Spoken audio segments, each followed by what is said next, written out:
Yun o, mapagpalang araw po. Alam niyo po ba kung anong simbahan ito?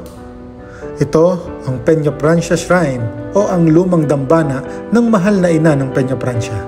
Itinayo ito noong 1750 sa pangunguna ni Reverend Father Miguel Robles de Covarrubias, isang paring Espanyol at matapat na deboto ng Birheng Maria.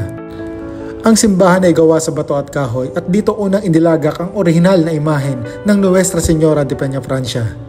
Mula rito, nagsimula ang himala at masidhing debosyon ng mga Bicolano.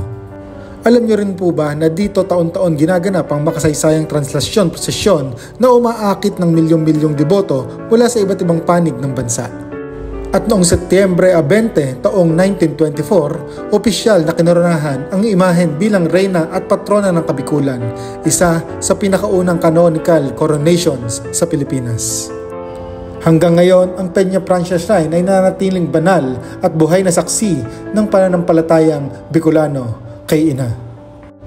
Muli, ito po ang Peña Francia Shrine na matatagpuan sa lungsod ng Naga. God bless po!